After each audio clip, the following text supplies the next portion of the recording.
Hello, everybody. I'm seeing a couple people popping into this. We'll get started. Oh, we can Hey, Carl, how you doing?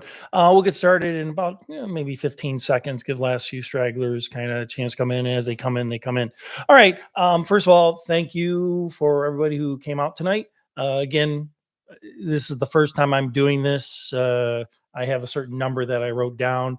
Hey, how's it going? I have a certain number that I wrote down, and I will tell you that number at the end of the session. It shouldn't be too long. What I'm thinking about doing is this is not going to be any kind of lectures. I'm going to be providing information, and what I'm planning on doing is probably having some kind of live streaming event. First Thursday of the month or once a month and just kind of give insight into what's going on at Lakeland. So I have a couple questions that I wrote down. If you guys have any questions, hit it in the chat and I will answer it. Okay, first of all, I think something needs to be addressed that has not been addressed by too many people, and that's Lakeland. We've had some pretty interesting press lately. The past few months, we've had administrative changes, we've had reduction in workforces, some scary things, some reports coming from the state saying that we have to do some drastic changes. And I'm going to say something. Lakeland's still very, very solid. So if you're just starting at Lakeland, I wouldn't worry about Lakeland's status and what may be going on with it. Yeah, we have a new administration. Dr. Ahuja is our president, and Dr. Crooks is our provost. I've only met the two couple minutes, maybe 5-10 minutes on each of them. Very nice gentlemen. They have obviously the students' best interest in mind, and with all with all the, I guess, previous things going on, they're making some changes. So you're going to see some changes. I think what you can do and what students can do to help us when they can is obviously, be a Lakeland student, but probably more important at this point is one of the things that you can do as a student is try to register as early as possible. The earlier that you can register, the better you're going to tell us that, lack of a better word, you're serious about your education and your outcome. What has happened in the past with registration is, I've done it myself. We all kind of wait to the last week of registration or maybe last 10 days of registration, and you'll actually see a spike going on with registration where it's kind of trickle all summer. We turn on fall registration, say in April, and there's a trickle, usually not a spike, but a little peak right when registration opens up. Then there's a trickle throughout the summer, and then we get this big spike about a week before the semester. And what we need to do as an institution is just let our students know, hey, the earlier you register, the better. We did have a meeting today. The division had a meeting today about enrollments, class cancellations, things like that. I don't want to get into the whole, hey, Jennifer, the whole sausage making thing about what goes on in the background. If you're interested in that, I can easily fill you in on that. But the school's trying to set some policies. Nobody wants to teach a class with 5 students. It's not productive. It's not exciting. If you've ever sat into any of my classes, I like when there's more students there and the administration is saying, hey, there's a certain amount that, for it to really be practical, that's the amount that we have to get at. But we also understand that we're in a year of transition. So the sooner you can register, the better. Also, I'm doing something. Obviously, this channel is the start of it. Is I am actively trying to get more involved with the students before the class, during the class, and after the class. So I've started really concentrating and letting people know, if you have questions about registration, the courses you should take or you want to take, just basically advising and counseling, hey, drop me an email, let me know, and obviously I'll schedule something. Don't worry about the summer. Reach out to me through email and say, hey, can we talk about what's coming up? Absolutely. Unless I'm somewhere, you know, I can easily address student issues. So I think that's kind of important. Concerning this channel, and what I'm hoping to do, uh, most of the stuff that I've been doing, or the changes I have been doing, have truly been sparked by students and what students have asked me to do. And at the end of spring semester, one of my students reached out to me and he said, "Hey, Nick, um, I like your videos, but I haven't been able to watch all of them. And could you give me the links? Because basically, after the class is done, you lose links or you lose the ability to get to the course content." And as kind of a quick response to that, I said, "Yeah." And I created this email and I put like 50 links into this email. I'm going, this is ridiculous. But I just wanted to get something out to the student as soon as possible.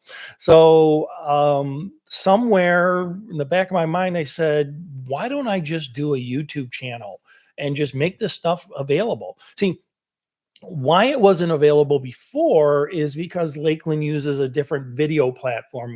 Lakeland uses its own self-contained video platform called Panopto. And basically, we shove all our videos up there. We create the links. We put them in our course site. But if you don't have access to course sites, most of the time you're not going to have access to those videos. And I said, you know what? Not too many. It's not like a whole bunch of students said they wanted to see my videos, but at least a couple said, yeah, that'd be a nice thing. So I said, okay, I'm moving this and migrating this up to YouTube. I am not an influencer. I'm not trying to make money. I'm not monetizing it. I don't think you can make a lot of money with 44 subscribers. I'm flattered by 44, but I don't think I can make a lot of money. So it's not really a question of, oh, Nick is trying to generate revenue with this channel. It's exciting. It's kind of interesting. And real quickly, I'm reading this book, which is really kind of an interesting book, and they really get into the whole monetization and the thousands, the users. I'm not selling anything, but when I moved the vast majority of my content up to YouTube, which has been a kind of a project, it's a fun project. I said, um, this may not just be for past students or even current students. This may be a really nice avenue just to kind of reach out to potential students. I call it kind of my try and buy approach. It's like, hey, this is, these are the videos I use. These are the contents that I explain. And if you've gone up to the channel or if you know me by now, I use a lot of videos. I have close to 300 videos, and there's obviously more along the way. And what I normally do, it's I enjoy making the videos. But I normally do is as I go through the semester and I look at the course content for the 4 or 5 courses that I'm teaching, I say, you know what, it's time to create a video on that particular content. And you'll often see that if you were to go up and after this, or you just kind of peruse around the channel, you'll notice I have entire playlists for like the ethical hacking course. And those ones are relatively new because the vast majority of the ones from the ethical hacking course I created spring of this year, spring of 2024. And if you look at the forensic stuff, the forensics videos, I created those in the fall of 2023. So it just kind of, you'll see certain spikes in certain videos.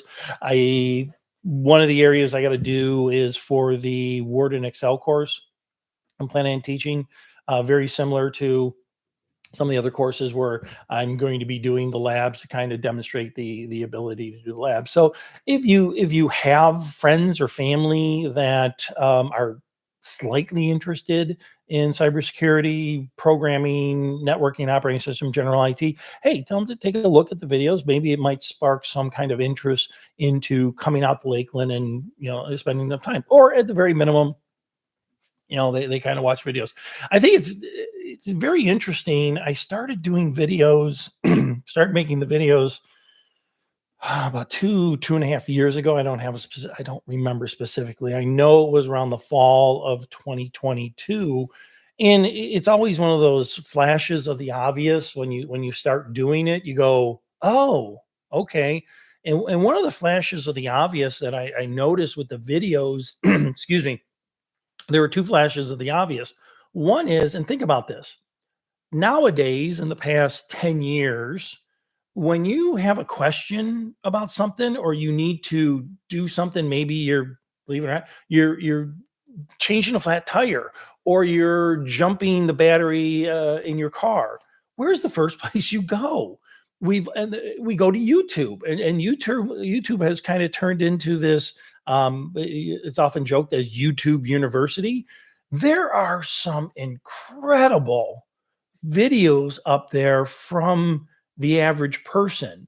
I will admit, I try to make mine better. You'll notice that there's a lot of foibles in mine because I'm still learning. But there are some people who, even though they may not have the millions of followers that you may see like a Joe Rogan have, I love podcasts too. There are some really outstanding videos. Um, Last week, trivial, again, this is not going to be a lecture discussion. It's just me rambling on. Last week, I had to replace, if you ever had to do this, it could be annoying. I had to replace a four-way switch. Most of us are familiar with the three-way switch, electrical switch in our house, where you have two switches and they both turn on the same light, and you got to make sure that if you flip one off, it turns the light, etc. Oh, there's something called a four-way switch, and that's the situation where you might have three switches and a single light. And I'll do the occasional, electrical work, but I get a little scared. Electricity is one of those things. Electrical and plumbing, I will not do plumbing. Electrical and plumbing kind of scare me. So I spent like an hour on YouTube watching different videos, and there are these people who did these outstanding videos with these diagrams, and they maybe had 1,500 subscribers, but they had 100,000 views on changing a light switch. And I thought, boy, that's really kind of interesting. All right, let's talk about some other things besides me rambling on about YouTube and my channel and stuff like that. I think you'll get the general idea about my channel. A couple things to keep in mind. I'm looking at a couple names here. I talked to a couple of you, and I am available after this. Send me an email if you want to talk next week or whatever concerning courses and not assignments, but courses and curriculum and stuff like that. So if you want some advisement or something like that, I will be available. The easiest way to get a hold of me would be just send me an email. Everybody at ndetiro@lakelandcc.edu. If you don't know my email by now, it's all over the internet, etc. We work from there. Couple things here. Just kind of, I have a couple questions. If you have any questions, start putting it inside the chat. So it's not gonna be like a lecture says, are there any questions? If you start having questions, if something springs up, the way this live streaming works, it's easier if you just post them in the chat, and I'll work from there. All right. So a couple things that I wanted to make people aware of. Lakeland has been a Center for Academic Excellence in Cyber Defense. That is a designation from the Department of Homeland Security and the NSA. And basically what they do, both the Homeland Security, Department of Homeland Security and the NSA, they come in and they evaluate our curriculum and they evaluate programs. They do two things. One is they evaluate a specific program, which they call a program of study. And then they evaluate the college as a whole. And that's what they call a Center for Academic Excellence. It's been 2 years ago. 2 years ago, Lakeland applied for a Center of Academic Excellence in cyber defense with their networking and operating system curriculum. The reason we chose that is because that's been a tried and true curriculum. And one of the things the CAE program wants the schools is the degree has to be at least 3 years old and the degree has to have graduates. We created the cybersecurity degree 2 years ago. We got it approved 2 or 3 years ago. So we weren't 3 years ago. We weren't qualified Our cybersecurity concentration was not qualified for POS status, program of study status, but our networking and operating system was. So 3 years ago, when we first did it, we got approved. So Lakeland, the blanket designation is Center of Academic Excellence, blanket designation in cyber defense. And the first program of study was the networking and operating system. 3 years later, now it's spring 2024, and we just got our cybersecurity concentration designated as a POS. A kind of a sidebar. If you peruse around the channel, there is a playlist called CAE POS. I'm heavily involved in the community, Center for Academic Excellence community, meaning I do peer reviews and I do mentoring of other schools. So if there's another community college out there that's looking to become a CAE, they give them a mentor, somebody like me, and we help them through the application process. So if you were to look at that playlist, the CAE POS playlist, it's targeted towards those organizations, the other colleges that are looking to get designated. So in the spring, we got our second POS designated, which is a good thing, and that's in the cyber security. What that really means for you, the student, first of all, Lakeland is the only 2-year college in Northeast Ohio that is now designated. Tri-C is not designated. They probably will be someday. Lorraine's not designated. Kent State University is probably the nearest 4-year university that is designated as a center of academic excellence in cybersecurity. So it's a feather. Once you graduate, this is not that big of a deal. I got to do this as soon as I get back to school. Once you graduate, you will get some form of documentation saying that you went through a program that was based out of a center of academic excellence versus going through just a regular program. Uh, this is all coming, again, it just means that the Department of Homeland Security and the NSA, excuse me, has said Lakeland is doing it right. They're doing the cybersecurity right. They looked at our courses, they looked at our professors, they looked at the school and said, "Yep, this is how we want cybersecurity taught." So that's to me that's pretty exciting, pretty interesting. In the background, there's a lot of work, but it's something I really enjoy. Whenever I do a mentoring or a peer review, a mentoring means again that some other school wants to be a center of academic excellence, so they assign them a mentor. The mentor helps them with that. I'm currently working with one school on that, a school down in South Carolina, Spartan Community College, and I've done about 4 or 5 mentoring. But the other process that I do quite often is what's called peer reviewing, where I'm not a mentor to the school, but once the school submits their application, I basically go through the applications and I look for things that are good and things that are bad because we want people to pass. We want the schools to pass. We want the schools to be designated. So we as peer reviewers, we go through all this and say, hey, this works, this doesn't work. Uh, okay, great. Great seeing you, Matthew. I was just looking at the comments. So that's kind of the CAE.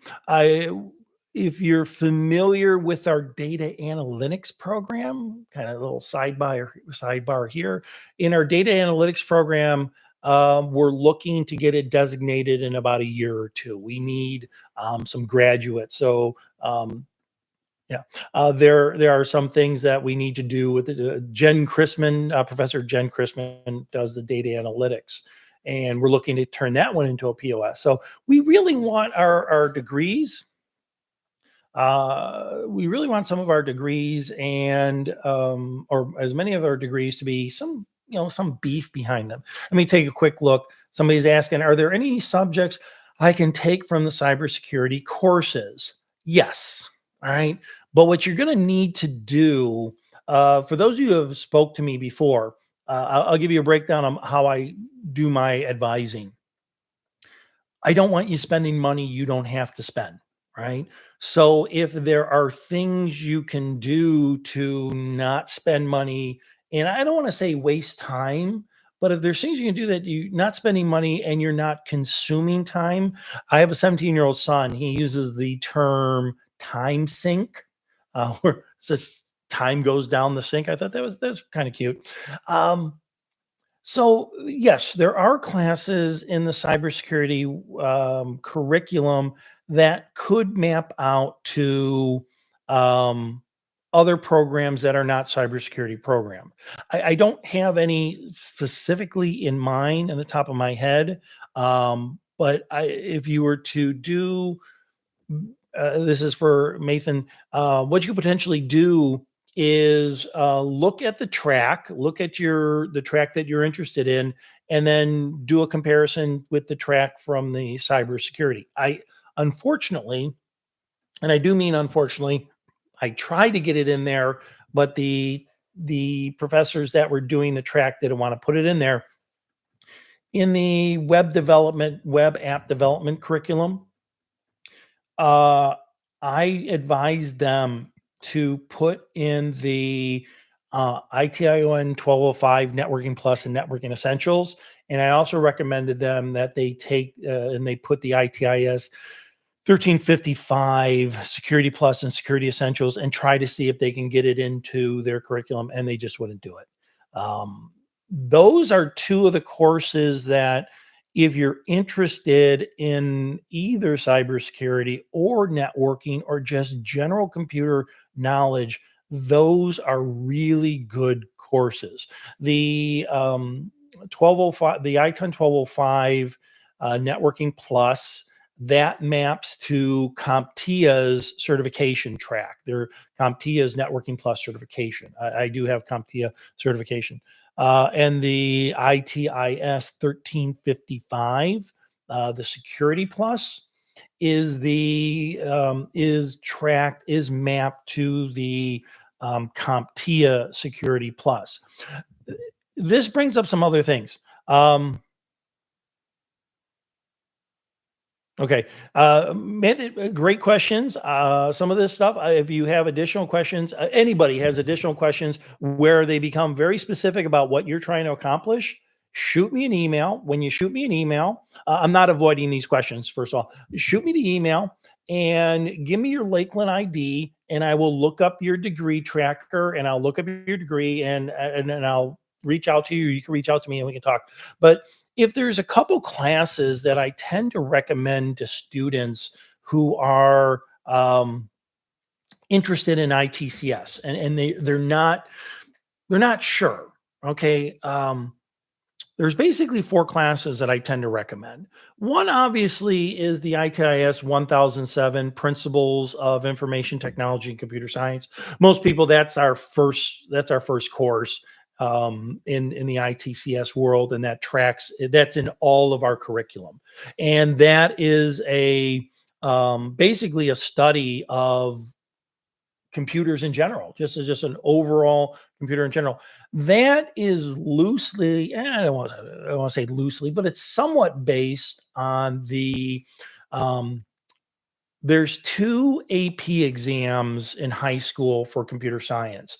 One is programming base, and that's Java. So they teach, it's an AP advanced placement course at high schools. I forgot what its official name is, but there's one for programming, and they use Java quite extensively.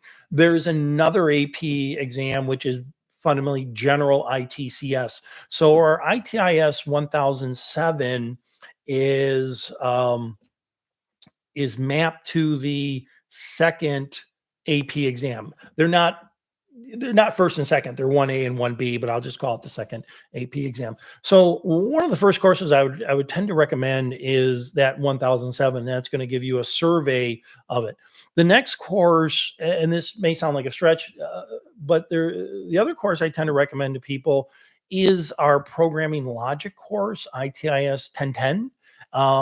There, even if you don't plan on being a application developer, programming logic allows you to investigate problem solving And even if you're not going to become an application developer, the tools and techniques you learn in programming logic, you basically can use in a lot of things. If, I know I recognize some people who have taken my programming logic course. Um, there are things I learned. I teach in programming logic. That's called the three-legged stool. One is sequence, one is iteration, and one is decision. That you use that process all the time. So let me hold on. Are you? Are there? Hold on one second. Okay, I will, Carl. I'll answer your question on that in a second. Um, So programming logic is, and then the other two that I tend to recommend, especially for people who are interested in cybersecurity, are is the or are the ITIN 1205 Networking Plus Networking Plus Networking Essentials, and if you're really interested in cybersecurity, the ITIS 1355 Security Plus Security Essentials. That is, it's not jumping into the deep end of security, but that is your here is the base knowledge, here's our foundational knowledge. And if you were to take any of those four courses, let's say you're just interested in cybersecurity, and you were to take that security plus course and say it's not for you, then then you're not going to spend time and resources on a degree track that may not be for you. But the good thing is you can use that class in other areas. I always joke around with my colleague Jen Chrisman. I'm not a I have difficulties with databases. I'm just not a big database person. They've always been kind of like, yep, I can do them, but it's not something that I really find enjoyable. And Jen says the same thing about networking. I cut my teeth in networking. Carl asked, can you tell us what a day in the office would be like for a cybersecurity technician? Are you able to go into detail about the things that would be performed at the office? Interesting. And I'm going to start with um, what are the job opportunities in cybersecurity? I am one of my efforts on this channel is I'm going to be reaching out to more and more people in the industry, at our career services, and ask those type of questions. Because I want that, not what Nick DeTiro believes or seeing, but what they're really looking for. Right, what they want, what they're doing. So let's start with: are there jobs available in the ITCS world? Absolutely. Are there jobs available for a 2-year college graduate in cybersecurity? Now, I would be negligent. I would be criminally negligent if I said, "Hey, get my degree. You're going to get hired really, really quickly." No, I would never do that.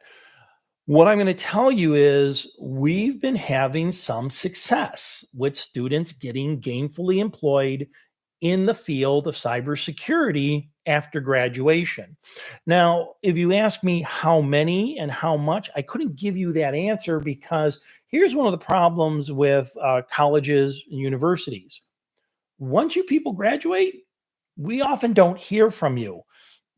We'll often reach out to you, but we don't hear from you. I try to make connections with my students.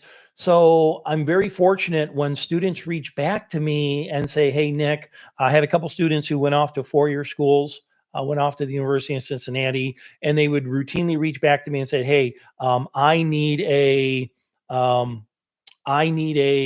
somebody to interview," and I'd help them out. And then other people reach back to me and say, "Hey, Nick, I just got gainfully employed. I'm very excited. Can I have a letter of recommendations, etc." So I don't have a lot of data because the only data I can acquire is from people reaching back to me. Anyways, we've had success graduating students, but there's a path that I encourage people to follow.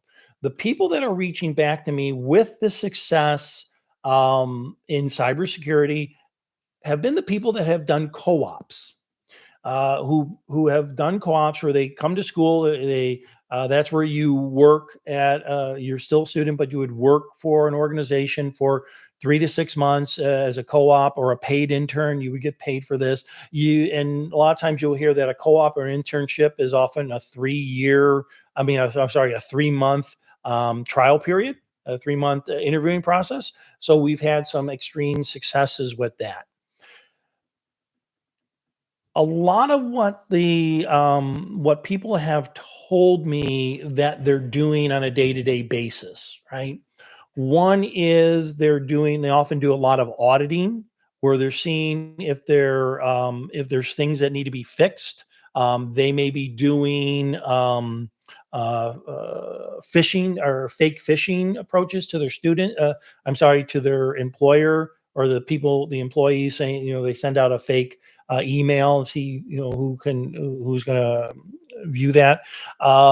In the actual cybersecurity world, sometimes this is a little dicey at times. Sometimes they go down the dark web, and they have to have specialized computer equipment that won't things won't come back to them. So I've had students who have one of the responsibilities has been to go searching on the dark web for stuff that belongs to the organization. For example, I think some of you probably know this. 2 years ago, Lakeland had a serious cybersecurity breach, and one of the tasks of a cybersecurity expert would be to go on the dark web and look for those type of things. A lot of it is defensive.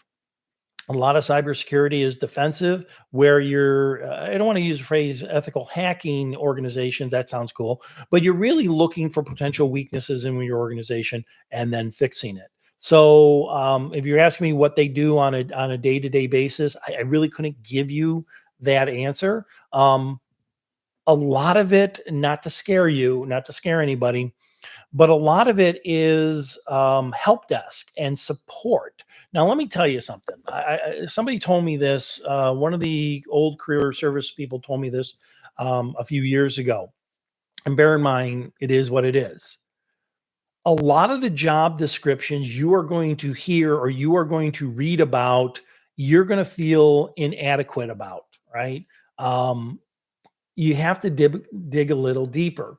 The other thing is, here's a scary one. It is very difficult for an organization to hire a new graduate and turn over a multi-million dollar cybersecurity, cyber defense situation to a fresh graduate. It's not really practical. So a lot of times, and this will make sense, people are brought on in the help desk capacity, right?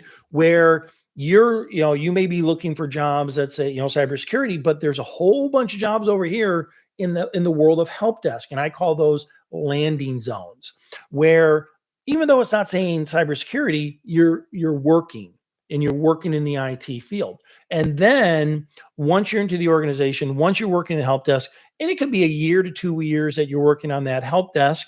And I always tell people this: you spend 2 years on a help desk, there's not too much that you can't fix. It's just one of those things.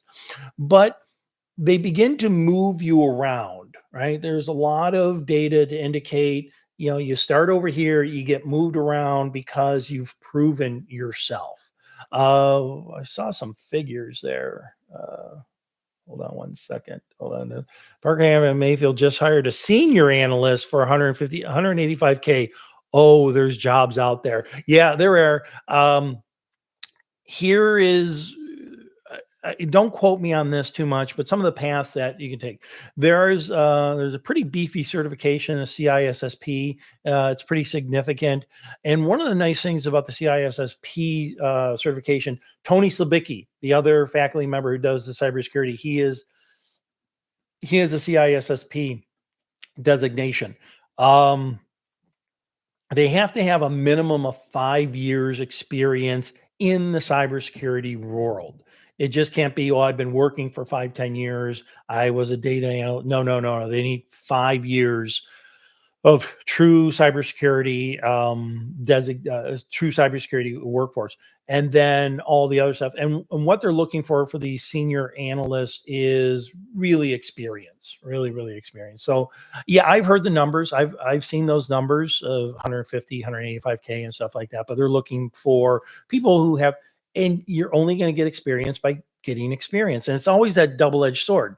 I hate telling people how long I've been doing this because I'll tell you that story in a second. Um, there's always that issue that you hear constantly. How can I get experience when they won't give me experience? Right? I heard that 45 years ago. How do I get experience if they're not going to give me experience? And there's where that help desk comes into play. So one of the areas that I tell people, all my students, there's three areas when you sign up for Lakeland or you sign up for school. There's three people you should talk to, or three departments you should talk to. One is obviously the counseling department. Get a counselor, make a relationship with that counselor. I could hook you up with either Nora Stickney or Ken Sharkey, and I've worked quite extensively with them. They are ITCS people. Counselors are ITCS counselors. I work quite extensively. So you talk to counseling, listen to what they have to say. Listen to what they have to say. They're there to streamline your education. The second person you want to talk to is start making a relationship with a faculty member. Walk around and say, hey, who's teaching data analytics? Can I talk to you about that? Who's teaching cybersecurity? Who's teaching technical support? And talk to those faculty members. And now this is the strange one, and people make a mistake on this. One of the first three places you should talk to when you first start your academic career is career services. Take yourself, march down to career services, and get into their system. Now, you're saying, should I contact career services on my last semester there? Wouldn't that make sense? No, now it's too late. Now it's too late. Most of the time, the what do you call it? The internships and co-ops start filling months ahead of time. So, and the other thing is they're looking for certain classes. For example, if you're looking for a cybersecurity co-op, we want you to have the Security Plus course under your belt. So let's say you are targeting a co-op for next summer, summer 2025, and you're just starting today. Let's say this is your first semester at Lakeland. Fine, go down to career services after you've gone to counseling, after you've talked to the instructor, after you've watched my live stream. Go down to career services, say, this is what I'm taking. I'm looking for an internship. And they're going to say, okay, these are the courses you have to get. We'll probably get you interviewing for the summer position in fall of 2025, right? In some situation, I'm sorry. We're going to find or try to find those summer 2025 job opportunities. We're going to start looking for those in November of 2024, right? And start interviewing spring 2025. You can see it's a long process. So it's not like, oh, I'm going to go to career service when I need the co-op. No, you get there as soon as possible, right? And you ask them the questions, what are out there? What can I potentially do? Now they may lead to things. They may say, oh, here's these help desk and here these other things, but we've been very, very successful with our career services finding interns and co-ops. I can't go into the details because right now it's kind of private. Next week, I'm going on campus to speak with an employer who is looking for, the next couple of years, 3 to 5 years, 50 to 100 IT specialists, IT people. They didn't say if they're going to be cybersecurity, but they were saying IT specialists. So people are coming to us. People are coming to Lakeland. Hopefully the Center for Academic Excellence stuff is happening. Help desk. Here's another thing I tell people, and if you are under 21, I'm going to apologize. Not that you're under 21 is something to be bad about. If you're under 21, if you're just graduating high school, I need to be brutally honest with you. It is extremely difficult to get a job in any IT field if you're under 21. There are just way too many legal reasons that they don't want 19-year-olds, not that they don't trust 19-year-olds, but there's legitimate legal reasons why they can't have 19 and 20-year-olds doing certain things. In the IT world, you will be privy to some very privileged knowledge. You will see people's social security numbers, you will see people's health records, and all of those are protected. All of those are protected by the government, by the feds, by the states, and stuff like that.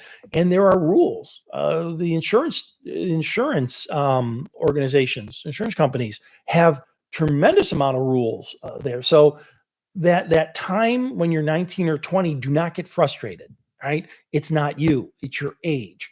Here, but you could potentially, there are maybe potentially co-op positions that don't rise to the level where you have to be a certain age. If you are 18, 19, even 20 years old, and you are currently employed in the IT world, you're a unicorn, plain and simple. I've had this conversation with 2 or 3 people already. If you are a 18, 19, 20-year old and you're working in the IT field, you are a unicorn. Don't quit your day job. Come to Lakeland part-time, stay in the IT field, right? It's harder for you to get that job than to come to Lakeland. You're saying, Nick, don't you want us to come? No, I want you to come to Lakeland, but I want you to do it part-time and keep the IT world there.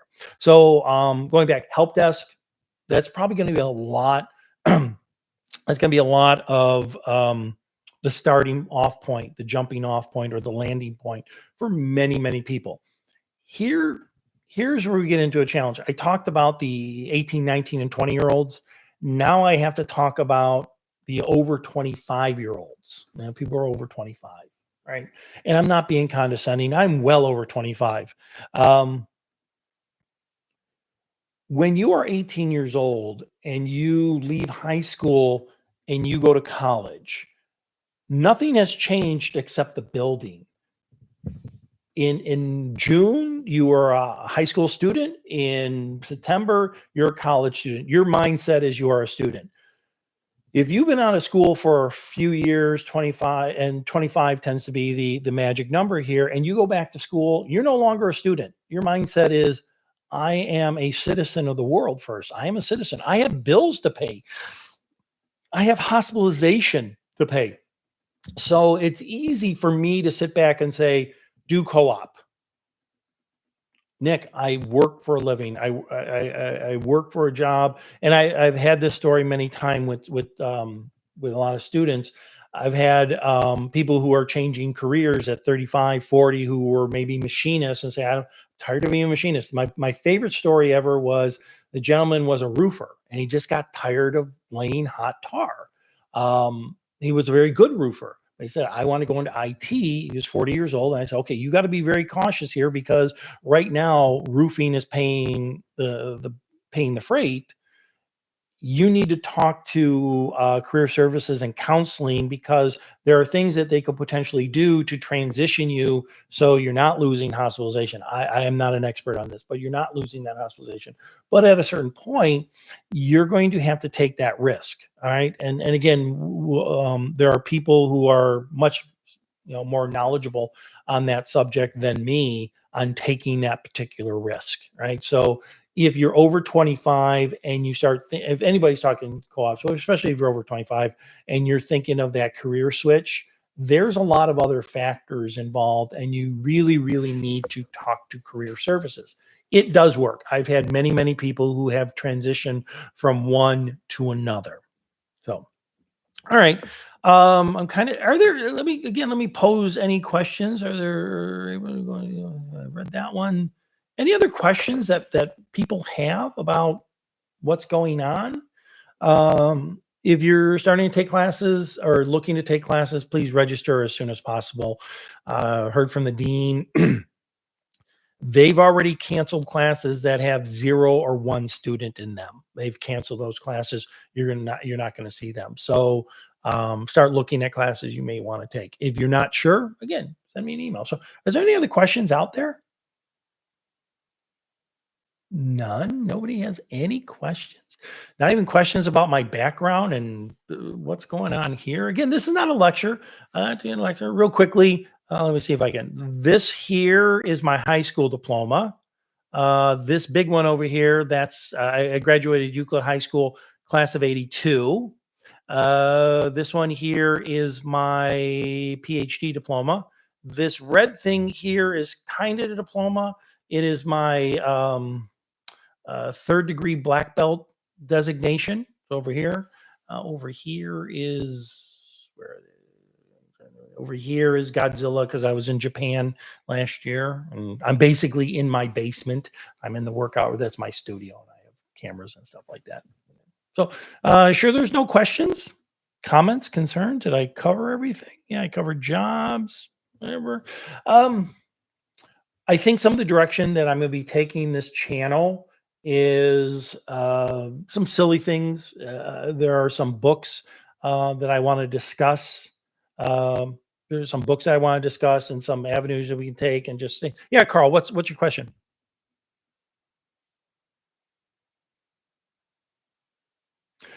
I think there's about, if I'm not sure of doing some research, I think there's about a 15 to 20-second delay. So what you are seeing is about 15 to 20 seconds behind. Some people on the internet say it could be up to a whole minute. I haven't experienced that yet. Okay. Are you at liberty to say which employers Lakeland has a strong relationship in regards to the co-op program?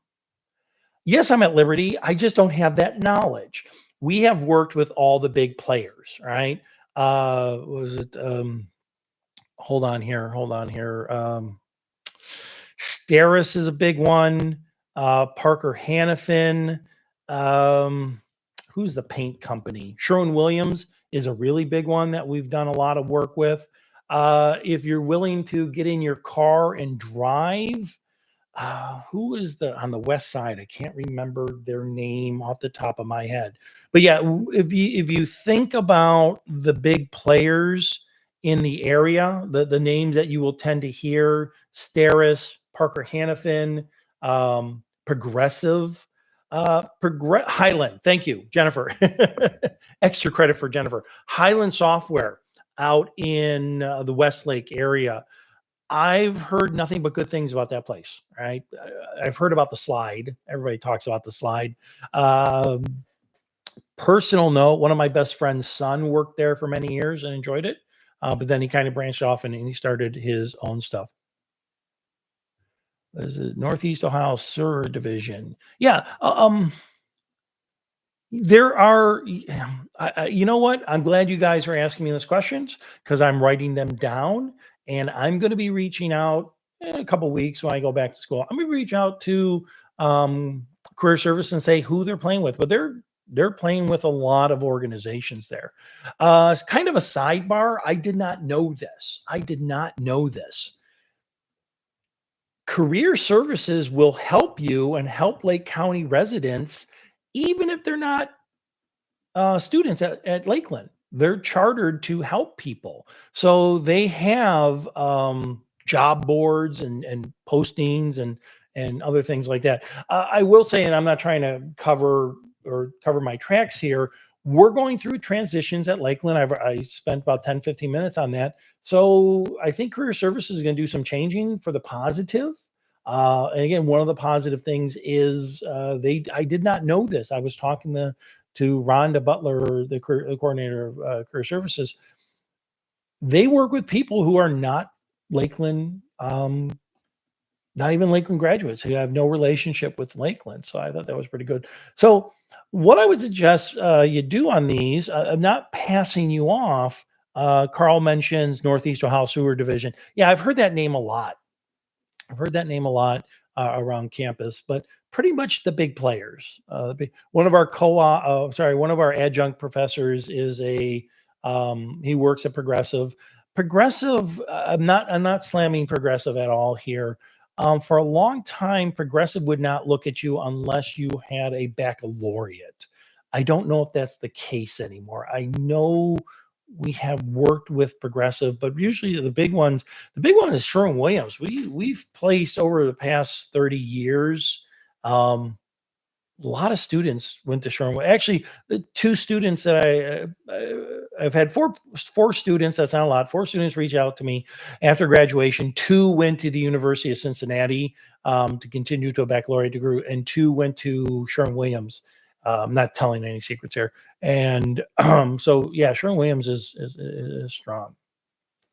Let me wrap some things up here. Again, let me wrap some things up here. Just kind of, you notice that there's a lot of times I'm going to grind an axe here. It's a personal pet peeve of mine, but it kind of defines some of the things that I do.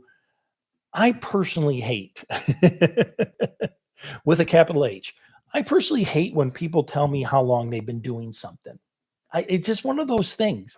I have a lot of colleagues who I disagree with wholeheartedly, and it's usually the ones that start their lecture or start their introduction with, "I've been teaching for 32 years. I've been teaching since 1992. I've been," and I'm like, "Who cares?" At a certain point, um, and if you look at any of my emails that I send out, uh, at the bottom of the email, I have like a saying or something like that. And I found one where the gentleman said, most people who say they have 20 years experience basically have 1 year experience multiplied 20 times. And where this is going is in the IT world. Yeah, there is nothing better than experience, nothing better than experience. But on the other hand, for lack of a better word, we are constantly reinventing ourselves, right? Okay, hold on one second, Carl. Absolutely. As IT people, we are constantly reinventing ourselves. When I started at Lakeland many, many years ago, I was teaching Novell 3.12.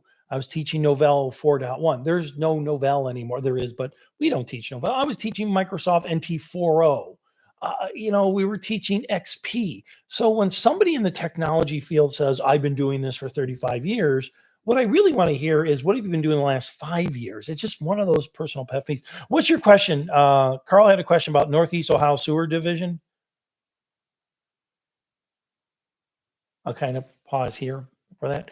Um, so again, we're beginning to wrap things up. Thank you very, very much. Again, hopefully, I okay. Further education. Oh, we're always getting re-educated. I'll start off with that.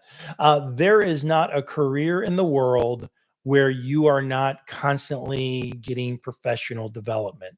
And for the people that do not go out and get professional development, you are going to be left behind. Um, when I went to college, and if you got I'm not slamming these people, if you got an accounting degree, you basically got your accounting degree and you're an accountant the rest of your life. That's not the case anymore. There's that constant. How many hours a week should a student dedicate for one class? Oh, Jennifer, I got a video on that. Um, Not brushing you off, but on the channel, there's a video called Let's Crunch the Numbers. And I go into detail about that.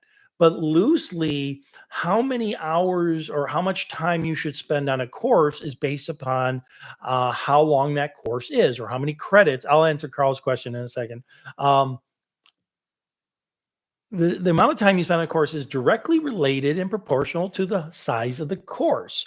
Generally speaking, you'll see this in everybody's syllabus. You should be dedicating 2 to 3 hours for every hour in that course. So, for example, if you have a 3 hour course, besides those 3 hours, which we would consider the weekly hours for the classroom and the prep and stuff like that, you should be spending 2 to 3 hours for those every hours in the 3 hours. So if you do the math, again, the video called Let's Crunch the Numbers um, goes into detail. So a 3 hour class, add another 6 to 9 hours. Because think of it this way. Seriously, think about it this way. Why is 15 hours considered a full-time student? We just didn't pull that number out of the thin air. Colleges just went, oh, 15 hours, that's a full-time student status. There's a reason for that. Multiply 15 hours by 2 and 3. So 15 hours, you have that base 15 hours plus another 30 to 45 hours. So 15 hours, even if you do the minimum of 2 hours a week, 15 hours plus another 30 hours is a 45-hour work week. Now, Are there weeks that you will use less hours? Of course. Are there weeks you will use more hours? Oh, of course. These are just rough estimates, right? These are just rough estimates. But if you think a 3-hour course you're going to spend an hour a week on, oh no, oh no, no, no, no, no, no, no. But yeah, that's look at the course size and say an additional 2 to 3 hours. All right. The Carl had a question. How common it is for an employer to pay for further education once you get hired, like certificate or what? Oh, I love that question. Many of the big employers have tuition reimbursement policies. I don't know which ones they are. Actually, it's a very common practice from talking to people. It's a very common practice where um, employers like to keep employees, right? Whenever possible. The cost to um, constantly rehire people and find new people is a severe cost. So once an employer has a good employee, they do whatever they can to keep them.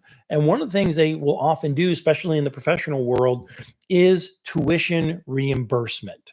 Now, in tuition reimbursement, they say, we want you to, if you want to go and get a baccalaureate degree or a master's, we're going to help you out. And this is what we're going to do. If you see this a lot at universities, you start talking to people, especially in graduate programs. What the employers do is say, you know what, we will pay 80% of the tuition if you get a B.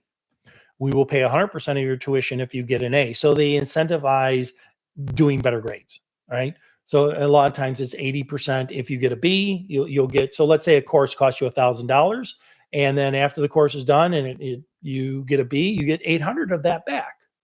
Um, if the course is $1,000, you get an A, you get $1,000 back. But then they make you, and this is a double-edged sword. I'm going to be really honest about this. This is a double-edged sword. They make you sign an agreement that basically say after you have to stick around so many years after we've helped you out. And they say, you know what? And a lot of times that's based upon the degree, or say, if we paid for your bachelor's degree, you have to stick around 2 more years after the bachelor's degree. If you get a master's degree, you got to stick around 3 years. It's a double-edged sword. It's kind of the old reserve clause in baseball. You're no longer a free agent. But the good thing is you're gainfully employed for those next 2 to 3 years. I won't say exactly the relation that this happened to, but there was a close personal relation I had who he got his master's. The company paid for it, and he had to guarantee that he would work 3 more years, and then at 2 years they had a reduction in workforce, and they said your tuition is forgiven. Your tuition is forgiven. Progressive requires you to stay 2 more years after degree. But yeah, it's a common practice because they want to invest in you. That's yeah, I don't want to sound cold-hearted here, but I am cold-hearted. They're investing in you. You have to return that investment. So yeah, there are organizations that absolutely. I know before I came out to Lakeland, I had to. There was a couple classes I had to take, and then when I left that organization, they say, "Here's your bill," and I had to pay it. It's not fair to stay stuck in a dead end job, though. There's your double-edged sword. Jennifer saying it's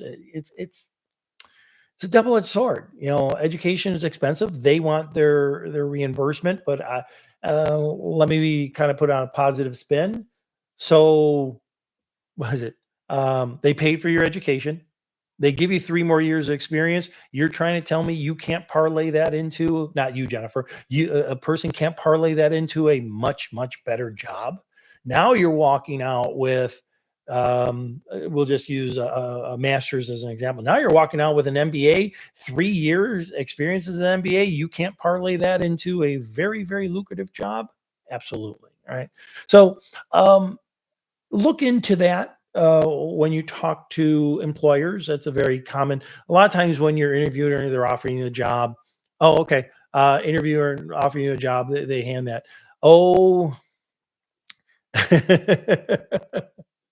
I'm very blessed in my life. I really, I found being a teacher much late in my life. Um, but before that, all the trials and tribulations that my students have gone through with employers, I have gone through personally. I think this is terrible for me to say, but I'm going to say it.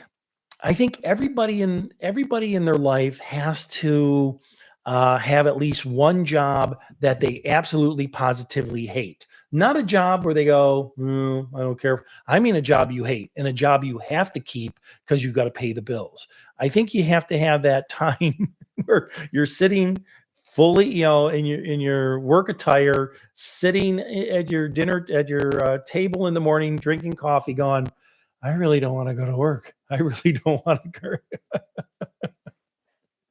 but it's just one of those things. But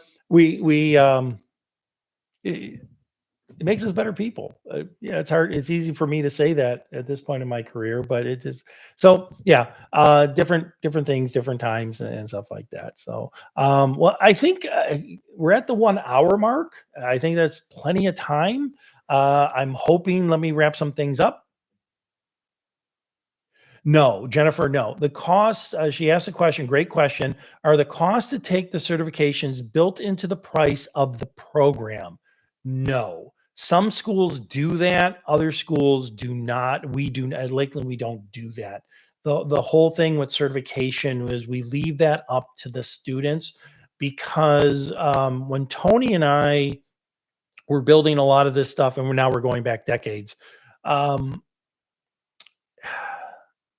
there were contingencies involved where we didn't want to lead the students down like false paths saying, oh yeah, we guarantee you're going to pass the certification, so here's certificate. There's no guarantee. Obviously you have to study more and things like that. So we didn't go down that path. There are occasionally, if people are very interested in the certification, there are occasionally where CompTIA and Cisco may have a discount for students, but we don't have it built in. Um, Again, I'm not trying to be sarcastic here. There's no such thing as a free lunch. We all know that. When something is built in to the cost, you're still paying for it. That was the thing with Tony and I. That was the big thing, that if we built it in, then everybody would be paying for it, and maybe the people wouldn't want to get the certification. So no, but everything you do, I shouldn't pick on it. I'm going to wrap it up in 5 minutes. Give me 5 more minutes. I always do this. Um, as you become ITCS people, whether it be cybersecurity, data analytics, whatever, start observing things, start paying attention things, because it's by you paying attention that you begin to formulate different ideals and different thoughts. In the cybersecurity world, I drive my wife crazy because I'm the guy who's going, oh, look, a camera. Oh, look, a microphone. Oh, there's 7 microphones in my office. That's interesting. I Okay. There is a carpet company that does a really, really good job cleaning carpets. They do Oriental rugs. They do a great job, and they will say in their advertisement, free pickup and delivery. So if you have an Oriental rug, we will pick it up free and deliver it back to you free. That's kind of nice. But then right below it, they say, we'll give you a 20% discount if you bring it and pick it up yourself. Then then it's not free. If you're saying if I bring it, I'm going to get a 20% discount. If I pick it up, a 20% discount, then you've built in the price of that pickup and delivery into your cost. I thought that's absolutely incredible. It's the same thing with airlines who don't charge you for luggage versus the airlines that do charge you for luggage. They're just building that cost in. So 20 plus years ago, Tony and I said, yeah, let's not put the cost of the certifications into the track, because there's going to be a lot of people that just aren't going to do it. And it's just not, to me, it's just not ethical. Right. So thank you, everybody. I hope let's kind of tentatively pencil in first Thursday of the month and to have some of these little chats. Hopefully, we get more students. Maybe with the school starting up, I'll get more students. But hey, thank you very, very much. If you have any additional questions, y'all have my email, ndetiro@lakelandcc.edu. And you guys know me if you watched any of my videos. Let's go out and learn something.